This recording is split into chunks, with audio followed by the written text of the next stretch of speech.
Hi, well today's the day we're going to make sourdough English muffins.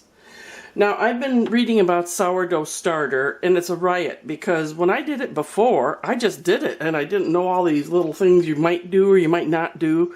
Well, one thing though that made sense to me, if you can see my starter here, this is a great thing to put your starter in, but one place told me to take the gasket off. You want the cover tight, but you don't want it so tight because this is going to ferment and there's going to be gas bubbles, and so I took the little gasket off of that. The other thing is, you may get, after a little while, some liquid at the top. It separates and it's a little brownish. That is a naturally occurring alcohol. Some places tell you to stir it back in, some places say pour it off. But one thing I do know about it is when you see that, it definitely means feed me. In other words, get me some new ingredients in here.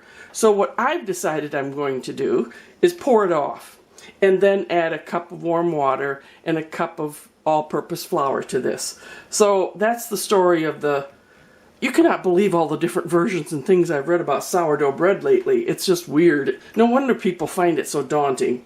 So that's what I did. I took the gasket off of here and I'm just going to pour off that clear liquid. It's harmless, but I'm just going to pour it off, and it kind of indicates that you need to add some new ingredients. Take off some and add new ingredients to your starter. So that's the story of my starter. What a hoot. But today we're going to make some sourdough English muffins. And this is what you're going to need. Right here is a cup of starter. Now the recipe I'm using says to measure out the starter the night before and leave it on the counter. It's room temperature and it's fine. It's bubbling a little, that's fine. I need a half a cup of milk, 2 tablespoons of butter melted, a large egg, 3½ cups of bread flour, 1 1/2 teaspoons salt, 2 1/4 teaspoons bread machine yeast. And of course, I'm going to need some cornmeal. Not to put into the bread machine, but to use when I roll it out. You're going to need a rolling pin and a cutter. And then I'm going to use my electric skillet to cook them. Because you cook them in a skillet. You brown and they cook on the inside as you do this. And they give you the temperature. I've done it on the stove, I've done it in cast iron and stainless steel, it all works, but I'm going to try the electric skillet today. So let's get putting this together. With the bread machine, they want you putting ingredients in the order shown in the recipe. So the first thing is a starter. I'll put that in.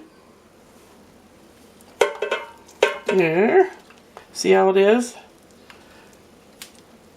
All right, and it usually just comes right off. I may have to coax it a little here. All right, the starter is in. The next ingredient is the milk, 1/2 cup. I've let that come to room temperature, or you can warm it in the microwave just a little bit. I've got the butter that's been melted.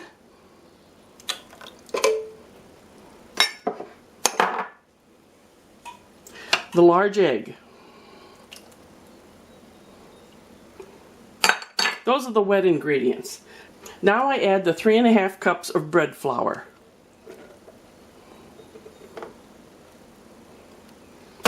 I'm going to level that off a little. And next I'm going to add the salt, and I put this in the corners.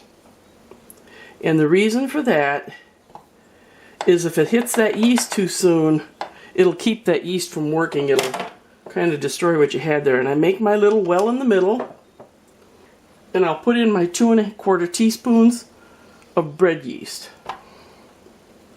There we go. This is going to go in the bread machine on dough. Well, my dough is done. I've used the dough setting on my machine. Don't forget to take the little paddle out. Now I'm going to put it on a board that I've powdered or sprinkled cornmeal on.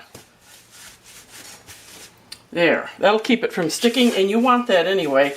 And then I'm going to put some more on top so I can roll it out to about 1/2 inch.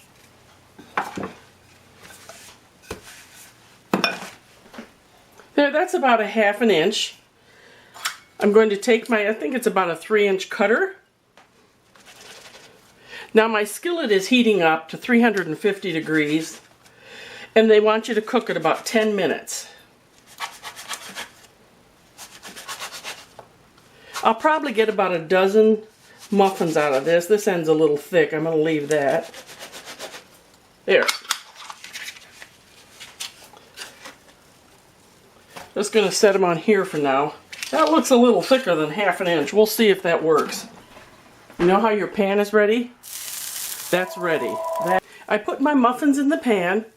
It was all ready because the cold water bounced off, and it's at 350 degrees. Now you can use an electric skillet. I've used stainless steel on the stove. I've used cast iron, whatever. I have lightly greased it also. So we're going to do this about 10 minutes. As you can see, I'm rolling out the rest of it. I still have the cornmeal on there. Keeps it from sticking, and you'll notice a lot of English muffins have some cornmeal on them. Now I'm going to put this on this cookie sheet. But if they start getting really tall, I'm going to put that in the refrigerator while this cooks, because that's going to take 20 minutes. I think I can get one more out of here. It gets thick really. They start rising really fast. There we go. All cut up. Now these are cooking. They're doing really good. I'm going to leave them on for about 8 more minutes, not quite. But see how much taller they've gotten? That's a normal thing. They should rise a little when you cook them. Okay, it's been 10 minutes. I turned my pan down to 325. You kind of watch yours, see what it does. I'm going to flip them. They're nice and puffy. Look at that. Now when you finish these are going to be over for another 10 minutes. When you finish these, let them cool completely before you use them. There we go. 10 more minutes. This batch of English muffins is done. See, they're a little darker brown. You want that, and they're nice on the other side. The other thing is, do not open these up until they've cooled. Just let them cool, and they will be so good. Now I'm going to put the second batch on.